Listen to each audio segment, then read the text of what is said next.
The Galactic Council Chamber, a vast crystalline dome orbiting the neutral moon of Calixus, buzzed with unease. Delegates from 100 star systems murmured in their native dialects, tentacles twitched, chitin plates clicked, and psionic signals fluttered invisibly through the air. Something had changed. At the center of the room, Supreme Arbiter Zelana of the Avrix Hive struck her staff 3 times. Silence fell like a meteor. "The humans," she began, her mandibles stiff with tension, "have done it." A dozen delegates shuddered. "They have achieved faster-than-light travel."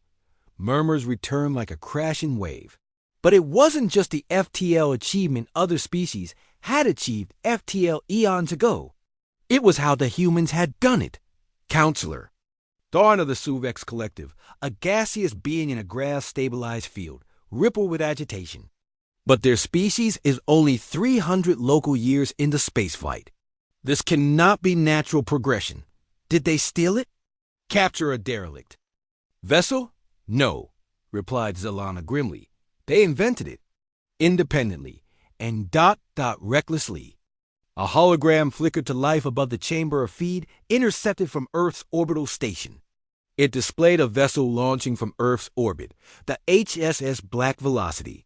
At first glance, it looked unremarkable, angular, rough, bristling, with weapons and radiators like a porcupine in armor.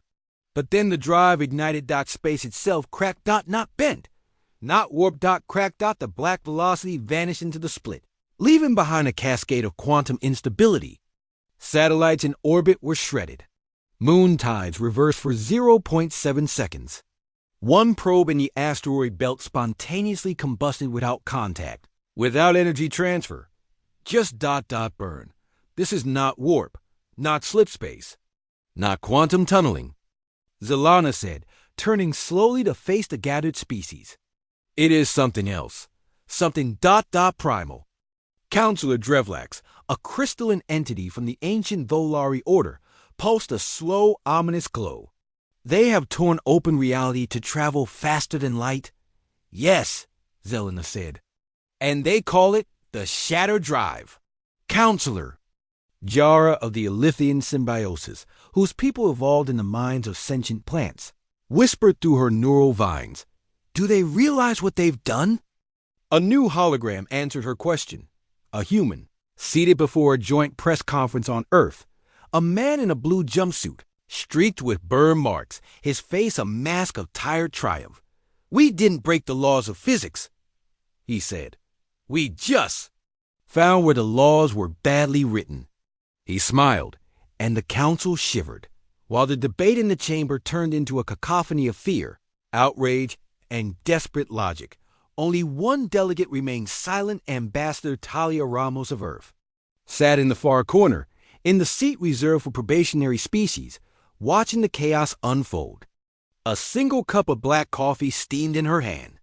Her uniform bore no rank insignia, only a patch, a broken ring wrapped around a speeding spear. Ambassador Ramos, Zelana finally addressed her. Do your people understand what they've unleashed? Talia sipped her coffee, unfazed. We do. And you proceeded anyway? Talia leaned forward slightly. When we first discovered the concept, it scared our own scientists. Half of them wanted to ban it. The other half wanted to test it on Mars. Which did you choose? Talia shrugged. Neither. We tested it on Pluto. Zelana blinked. Pluto is gone. Talia raised an eyebrow. Is it? She tapped a small device on her wrist. A new hologram appeared. Pluto intact, except now it shimmered strangely, like light bouncing off broken glass. Dozens of human vessels orbited it, all outfitted with early versions of the Shatter Drive. We didn't destroy Pluto. We moved it, slightly out of phase with local space. Still there. Just harder to find. A silence settled. This wasn't just a weapon. This was dimensional manipulation by a species that invented microwave popcorn less than a century ago. Counselor Tharn whispered, You humans are tampering with things no species has dared to touch. Correct, Talia said calmly. Because the other species stopped looking. We didn't. Do you have any idea what kind of instability this might cause across the galaxy?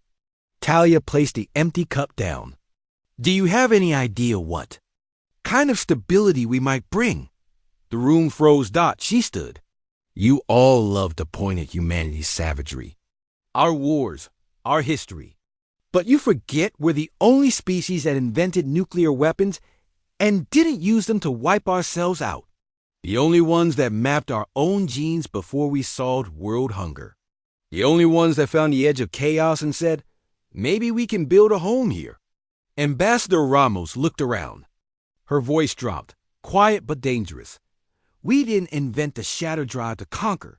We invented it because we knew someone, somewhere, eventually would. And they might not be as kind as us. Zelena tilted her head. You mean to say this was a preemptive act? No, Ramos said, walking toward the center of the chamber. It was a warning. She placed a glowing cube on the council table. Inside this is the complete schematics of the shatter drive. Open source. Free to all. Gasps rippled through the room. You'll try to replicate it. Most of you will fail. Some of you will go mad. But you'll understand one thing very quickly. Humanity has crossed the line, and we didn't look back. As she left the chamber, a final message from Earth played over the council broadcast. It was from the creator of the Shatter Drive, Dr. Liana Kessler. Her words were simple. We broke the rules because we were tired of crawling. Now we run. Try to keep up